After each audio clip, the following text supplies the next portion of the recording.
It's 1:20 in the morning, June 28th, 1969. A brick shatters a window. Glass explodes across Christopher Street in New York City. Shouts erupt. The crowd surges forward. For the first time in history, they're not running away. They're fighting back. This single moment would change everything. But here's what they don't tell you. The person who threw that brick, their name has been lost to history. Some say it was Marsha P. Johnson. Others say Storme DeLarverie. We may never know for certain, but we do know this. That night, after decades of hiding in shadows, after years of police raids and arrests, after being told their existence was a crime, something inside the LGBTQ+ community broke. Not in defeat, in defiance. If you've ever felt like you had to hide who you are, if you've been told your identity is wrong, if you've wondered whether fighting back is worth it, this is the story that proves it is. This is the birth of pride. Picture yourself in 1969. You're standing outside a bar called the Stonewall Inn in New York City's West Village. Neon lights flicker against wet pavement. The air is thick with cigarette smoke and summer rain. Inside, music pulses. Laughter echoes.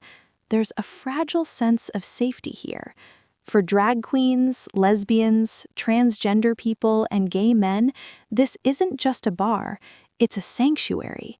The only place they can truly be themselves. Because outside these walls, their lives are a crime. In 1969, loving someone of the same gender could cost you everything: your job, your family, your freedom. Police raids on gay bars were routine.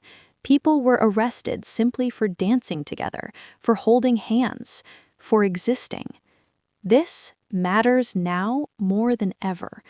Today, 54% of LGBTQ youth battle depression.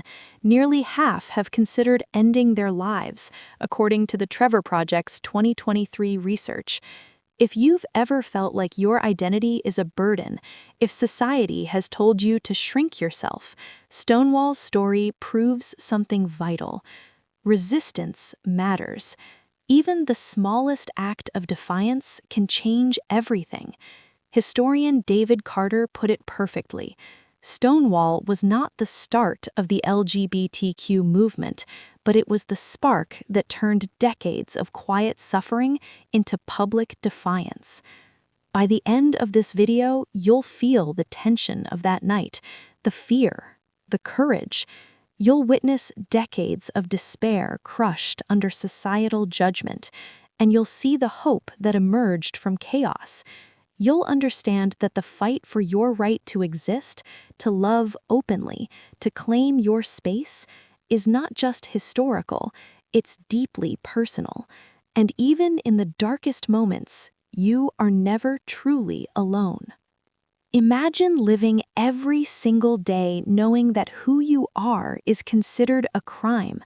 A drag queen steps onto Christopher Street in her finest sequins and heels. She hears the whispers, the jeers, the threats. Each glance from a stranger could turn violent. Her name might never appear in the news, but the fear, it's constant. Inside Stonewall, the atmosphere is electric. Cigarette smoke and perfume hang in the air. A jukebox blasts Judy Garland. It's a lifeline in a world that rejects them. Patrons lean close to speak, laughing nervously. Every knock at the door makes hearts jump, because they know the police could come at any moment. And on June 28, 1969, at 1:20 in the morning, they did. Uniformed officers burst through the doors, badges glinting, guns drawn, shouting commands. This was the law, a system that labeled love as illegal, that treated identity as deviance. Patrons were lined up, frisked, harassed, IDs checked. Drag queens faced particular brutality. Some were beaten, others arrested. They'd faced this before, dozens of times, but tonight felt different. This struggle wasn't confined to New York. Across the United States, LGBTQ people faced the same hostility. Medical professionals called them sick, families disowned them, employers fired them, churches condemned them. One young man later recounted, "It felt like living a double life.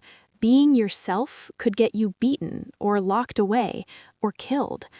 These people carried scars, visible and invisible. Every day was a negotiation, survival versus authenticity. The bars, the parks, the underground clubs, they weren't just places to socialize. They were refuges, sanctuaries from a world that demanded conformity. And yet that world was always pressing in, always threatening. The Stonewall Inn was never just a building. It was a crucible of tension, of longing, of lives squeezed into stolen moments of freedom. And on that fateful night, years of suppressed anger and unspoken grief boiled over. And then something extraordinary happened. A police officer grabbed a young lesbian by the arm. He tried to drag her into a patrol wagon. She fought back. The crowd watched. And then someone shouted, "Why don't you guys do something?" Everything changed in that moment. Coins flew through the air, then bottles, then bricks. Glass shattered, chairs overturned. The crowd surged forward. Suddenly, the patrons became participants. The witnesses became warriors. The air vibrated with rage and defiance. You could see it in their eyes, a refusal to be invisible any longer. Someone yelled, "Gay power." Another screamed, "We're not going." For the first time that night, fear lost its grip. It was chaotic, terrifying, but in that chaos, a collective voice emerged. The marginalized, the rejected, the shunned. They found power in unity. Police officers used to easy compliance suddenly found themselves outnumbered, surrounded. The hunters became the hunted. They barricaded themselves inside Stonewall. The crowd tried to break down the door. Someone started a fire. Chants echoed through the streets. "We are the Stonewall girls. We wear our hair in curls." This wasn't a single act of rebellion. It was the beginning of a movement. One patron later described it as a moment of awakening. We realized that if we kept hiding, nothing would change. But if we fought back, even a little, we could change everything. That spark, born from pain and courage, ignited 6 days of riots and protests. But more importantly, it ignited hope. A hope that whispered, "You don't have to live in fear forever. You can fight. You can exist. You can demand recognition." In the days following Stonewall, people didn't just return to their lives as if nothing had happened. They organized, they planned, they strategized.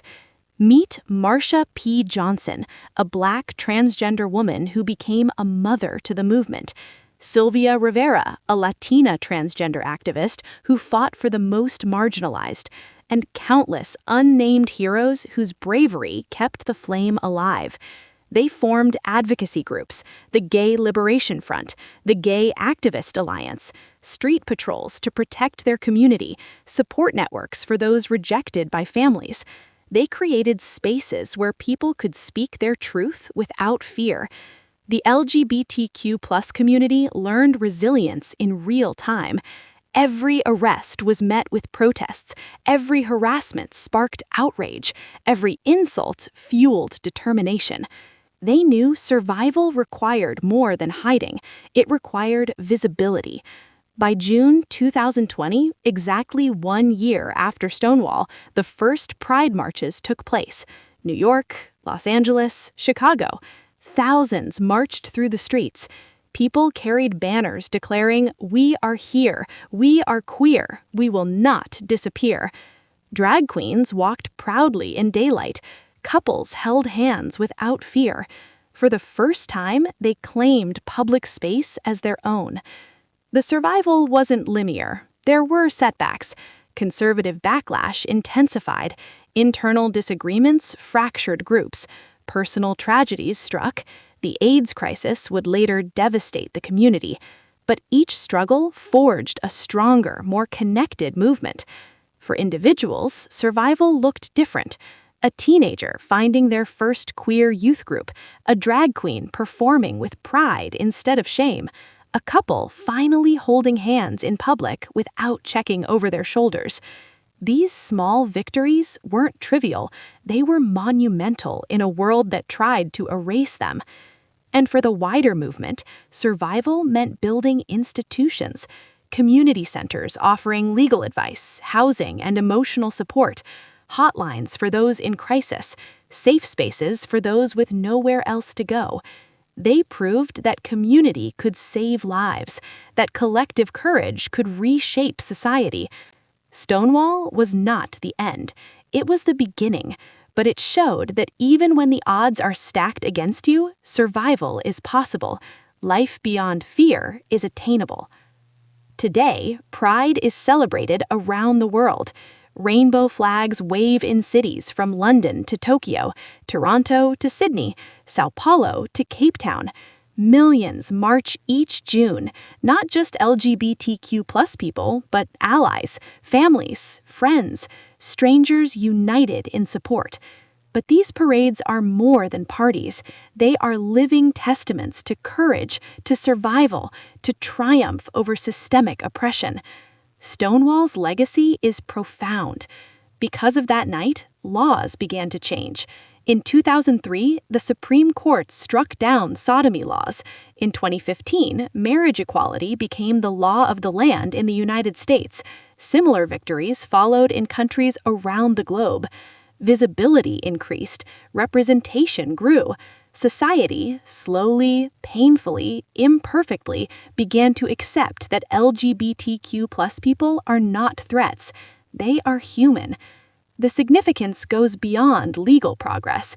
Stonewall demonstrated the power of collective action, the importance of claiming space, both physically and culturally. For you, watching this today, it matters. Every time someone marches with pride, it reminds you your existence is valid. Your identity is not a mistake. Your voice matters. The triumph is not total. Discrimination still exists. Transgender people face violence at an alarming rate. Homophobia persists. Societal pressures continue. But the ripple effect of that night shows that change is possible. Each story, each act of courage, no matter how small, adds to the ongoing fight for acceptance and dignity. If you're watching this and you feel alone, scared, or like the world wants you to hide, I want you to know something. You are not alone. Your life, your identity, your love, they are valid. Every step you take towards authenticity is a victory. Every person who sees you for who you truly are is proof that the world can change, one heart at a time. Reach out, find your community. Whether online or offline, there are people who will accept you completely. Organizations like the Trevor Project provide 24/7 crisis support. Text START to 678-678. Call 1-866-488-7386. They exist because connection saves lives. Stonewall UK, local LGBTQ+ centers, online communities. Resources exist. Use them. When you feel despair creeping in, remember the courage of those who came before you, those who refused to hide, who threw bricks, who marched through hostile streets. They showed that even in the darkest night, there is potential for light. Your story isn't over. You deserve to exist openly, safely, and joyfully. And you can find allies, mentors, and friends who will help you not just survive, but thrive. If this story resonated with you, share your experience in the comments below. Let's create a safe space for connection. Hit subscribe for more stories of resilience, courage, and triumph from the LGBTQ community. Each video is a reminder you are not alone. Your voice matters. Visit the links in the description for the Trevor Project, Stonewall UK, and local LGBTQ support groups. Remember, the night at Stonewall didn't just change history, it continues to inspire courage today. Stand tall, speak your truth, carry that fire forward, because the world is brighter when you refuse to hide. Thank you for watching.